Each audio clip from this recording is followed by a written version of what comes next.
ప్రవర్తించారు, లాఠీ చార్జీలు కూడా చేశారు. దయచేసి ప్రజాపాలనలో అట్లాంటి పరిస్థితి ఉండకూడదు.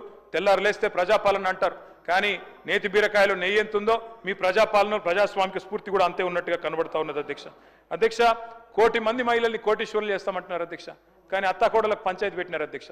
మొన్న ఈ మధ్యన నేను సూర్యాపేట పోతే అక్కడ ఒక అవ్వ దగ్గర పోతే అధ్యక్ష అక్కడ జరిగిన చిన్న ఉదంతం అధ్యక్ష. ఆ పెద్దామ చెప్తున్నది అధ్యక్ష, నా కొడుకు పెళ్లి చేసిన సార్ 6 నెలల కిందట నేను అనుకున్నా మా కోడలి పిల్ల తులం బంగారం తెస్తుందేమో, నెలకు 2500 వస్తుందేమో అనుకున్నా, ఆమె ఏం తెలియదని చెప్తా ఉంది అధ్యక్ష. ఆ కోడలి పిల్ల బాగా గడుస్తుంది అధ్యక్ష. ఆమె కూడా అంటున్నది అధ్యక్ష, నేను కూడా చెప్పినాను సార్, నేను కూడా అనుకున్నా మా అత్తకు 4000 పెన్షన్ వస్తుందేమో అనుకున్నా, వస్తలేదు, మరి నేనేం చేయాలన్నది. అత్తకి ఇస్తా అన్నారు, మామకి ఇస్తా అన్నారు, 4000 పెన్షన్ అన్నారు, వస్తలేదని చెప్పి అత్తా కోడళ్ళ పంచాయతీలు పెడతా ఉన్నారు సార్. అధ్యక్ష అప్పట్లో నేను చిన్నగా ఉన్నప్పుడు ఊర్లలో పేరు రాసేది అధ్యక్ష, గోడల మీద రాసేది ఓ స్త్రీ రేపురా అని. ఇలా వీళ్ళ పరిపాలన అట్లే ఉంది అధ్యక్ష. ఏది అడిగినా ఓ స్త్రీ రేపురా. మహిళల్ని కోటీశ్వరులు చేస్తారట, 1 కోటి మందిని. ఎట్లా చేస్తారో వీళ్ళకి ప్లాన్ ఉందో లేదో తెలియదు, కానీ ప్రజలకు మాత్రం అర్థమైంది అధ్యక్ష. 40% బడ్జెట్ చూసిన తర్వాత మొత్తానికి అర్థమైపోయింది అధ్యక్ష. 1,67,00,000 మంది ఆడబిడ్డలు ఎదురు చూస్తా ఉన్నారు. ఖచ్చితంగా నెలకు 2,500 ఇవ్వాలని 18 ఏళ్ళు నిండిన ఆడబిడ్డలు, వారి కోసం ఒక 10,000 కోట్లు అంచనాలు సవరించి కేటాయించాలని చెప్పి నేను కోరుతా ఉన్నా అధ్యక్ష. బంగారం అన్నారు, మరి లంక బిందెలు దొరికినాక ఇస్తారా, ఎప్పుడు ఇస్తారా చూడాలి అధ్యక్ష, చూద్దాం అధ్యక్ష. కేసీఆర్ కిట్ ఎగిరిపోయింది, న్యూట్రిషన్ కిట్ ఆగిపోయింది, సీఎం బ్రేక్ఫాస్ట్ రద్దయింది. తల్లి బిడ్డలకు మరి మాతా శిశువులకు కూడా మంచి జరిగే మంచి పథకాలను కూడా రద్దు చేశారు అధ్యక్ష. బతుకమ్మ చీరలు బంద్, రంజాన్ తోఫా బంద్, క్రిస్మస్ కానుక బంద్, ఆఖరికి ఆశాలు అంగన్వాడీలు మీరు కూడా వాళ్ళని రిప్రజెంట్ చేశారు సార్. 18,000 జీతం ఇస్తామని మేనిఫెస్టో చైర్మన్ గారు పెట్టారు, వాళ్ళకు కూడా ఇవ్వలేదు అధ్యక్ష. వాళ్ళకు ఒక 500 కోట్లు కేటాయించండి అధ్యక్ష. మొత్తం ఇంకా చాలా ఉన్నాయి అధ్యక్ష చెప్పాలంటే. క్రైమ్ రేట్ పెరిగిపోతా ఉందని చెప్పి స్వయంగా డీజీపీ గారే హైదరాబాద్లో 40% పెరిగిందని, సైబరాబాద్లో 64% పెరిగిందని చెప్తా ఉన్నారు అధ్యక్ష. చాలా జరుగుతూ ఉన్నాయి అధ్యక్ష. ప్రోటోకాల్ వైలేషన్స్ ఇంకా చెప్తే చాలా ఉంటాయి. క్రైమ్ రేట్ ఎట్లా ఉందంటే, పరిస్థితి ఎంత అధ్వానంగా ఉందంటే, మా హరీష్ రావు గారి మీద కాంగ్రెస్ నాయకుడు అంటాడు అధ్యక్ష, పెట్రోల్ పోసి చంపేస్తా అంటాడు, కానీ చర్యలు ఉండవు, కేసులు కావు. కానీ మా మీద మాత్రం చిన్న వాటి కేసులు, జైలు, ఏం పర్వాలేదు అధ్యక్ష. ఉద్యోగులు మీరు కూడా మాట్లాడుతూ ఉంటారు సార్, మీ దగ్గర కూడా వచ్చారు ఉద్యోగులు, మీరే చెప్పారు కొత్త పీఆర్సీ ఇస్తాం, డిఏలు ఇస్తామన్నారు. 5 డిఏలలో 1 ఇచ్చారు అధ్యక్ష, మహాప్రభు అని వేడుకుంటే. ఇప్పుడు ఉద్యోగులు కొత్త నిర్వచనాలు చెప్తున్నారు సార్.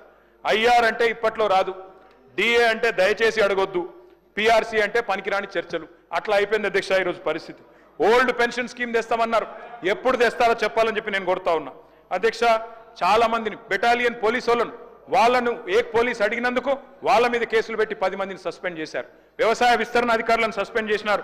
ప్రజాపాలన అంటారు, మరి ఎట్లా ఉందంటే అధ్యక్ష వీళ్ళు చెప్పేది. Okay sir, I'm concluding sir.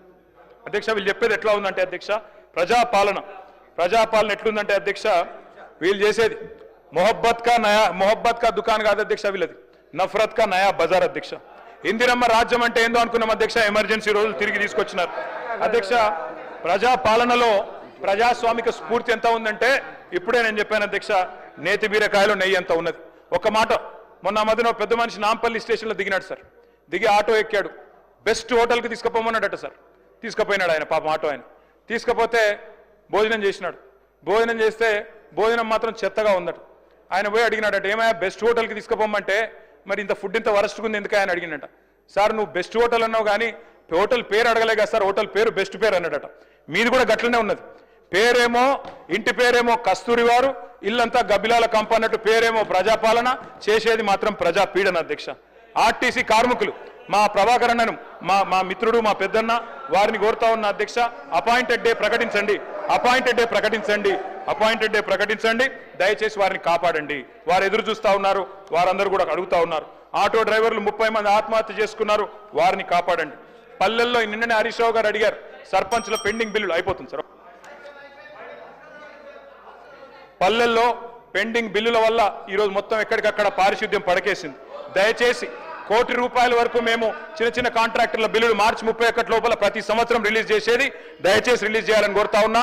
ఆ సర్పంచ్లందరూ ఆందోళన చేస్తా ఉన్నారు, వారి కోసం దయచేసి మీరు స్పందించాలని కోరుతా ఉన్నా అధ్యక్ష. దయచేసి బీసీ డిక్లరేషన్లో పెద్దలు మరి ఆనాడు సిద్ధరామయ్య గారు వచ్చి చేసినారు అధ్యక్ష.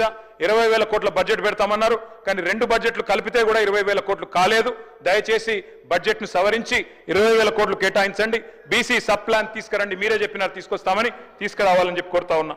అట్లాగే అధ్యక్ష, మీరు మరి మత్స్యకారులకు సంబంధించి గౌడన్లకు సంబంధించి 25% రిజర్వేషన్లు చేస్తామన్నారు వైన్ షాప్లలో చేయండి. దళితుల విషయంలో గిరిజనుల విషయంలో మీరే చెప్పారు అధ్యక్ష, కేసీఆర్ ప్రభుత్వం దళిత బంధు 10 లక్షలు ఇస్తున్నది, మేము 12 లక్షలు ఇస్తామన్నారు. ఇవ్వాలని చెప్పి నేను కోరుతా ఉన్నా. సవరించి అంచనాలు సవరించి 10,000 కోట్లు ఇవ్వాలని చెప్పి కోరుతా ఉన్నా. అదేవిధంగా గిరిజనులకు చెప్పినారు అధ్యక్ష, వాళ్ళకు కూడా కుటుంబానికి 12 లక్షలు ఇస్తామన్నారు. 12 లక్షలు ఇవ్వాలని చెప్పి కోరుతా ఉన్నా. సవరించి వారికి కూడా ఒక 5,000 కోట్లు కేటాయించాలని కోరుతా ఉన్నా.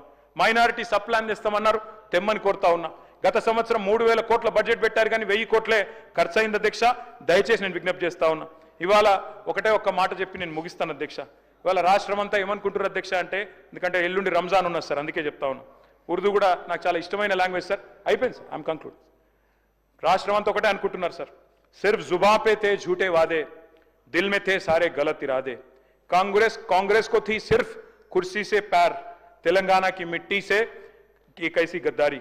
वादों के धोखे बस यादों में रह गए, वादों के धोखे बस यादों में खो गए, और अवाम के अरमा ख्वाब बन के रह गए. तेलंगाना अंटे अध्यक्ष मोहब्बत का मकान अध्यक्ष.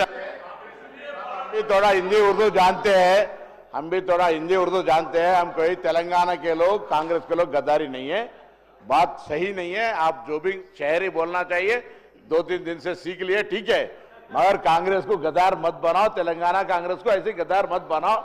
कांग्रेस के लिए तेलंगाना अरे దాని తర్వాత అధ్యక్ష ఇది 2014 మేనిఫెస్టో ఇప్పటిదాకా కాంగ్రెస్ సంబంధించిన అనేక 15 నెలల అంశాల మీద చెప్పినారు అన్నారు. చెప్పండి. అరే 15 నెలల పరిపాలనకు సంబంధించిన అంశాలు చెప్పారు అధ్యక్ష. 2014 మొట్టమొదటి ముందు మాటనే ఆంధ్ర వలసవాదుల పరిపాలన విధ్వంసమైన తెలంగాణ గురించి చెప్పి మొట్టమొదటి 7వ పేజీలో వాళ్ళకి కాపీ పంపించాలి అధ్యక్ష. పరిపాలనలో ప్రజా సంఘాల ఏర్పాటు జరగలే అధ్యక్ష. పరిపాలనలో మంత్రి గారు మా మిత్రుడు దీని గురించి కూడా ఒక మొత్తం చెప్పేది కన్క్లూడ్ చేసేసారు. వారు డిస్టర్బ్ చేయకపోతే ఇప్పటికి అయిపోతున్నా సార్. సార్ నేను ఒకటే చివరిగా విజ్ఞప్తి చేసేది ఒకటే సార్. మొన్న కేంద్ర బడ్జెట్ చూసినా, ఇప్పుడు రాష్ట్ర బడ్జెట్ చూసినా తెలంగాణ ప్రజలకు ఒకటి అర్థమైపోయింది సార్. 2 ఢిల్లీ పార్టీలు తెలంగాణకు సవతి తల్లులే అన్నది అర్థమైపోయింది. ఖచ్చితంగా మా నాయకుడు చెప్పినట్టుగా ఎన్ని తిట్లన్నా తింటాం, ముఖ్యమంత్రి గారు ఎంత దూషించినా పడతాం, మంత్రులు కూడా మమ్మల్ని ఎంత దూషించినా దీవెనలుగానే తీసుకుంటాం. కానీ జైళ్లకు భయపడం, కేసులకు భయపడం, అడుగుతూనే ఉంటాం. మీ 420 హామీల విషయంలో అడుగుతూనే ఉంటాం. జై తెలంగాణ, జై కేసీఆర్. ధన్యవాదాలు అధ్యక్ష. ఇప్పటి వరకు కేటీఆర్ గారు కేంద్ర ప్రభుత్వం మీద చాలా అక్కసి కట్టుతూ అనేకమైనటువంటి ఆరోపణలు చేయడం చాలా బాధాకరం.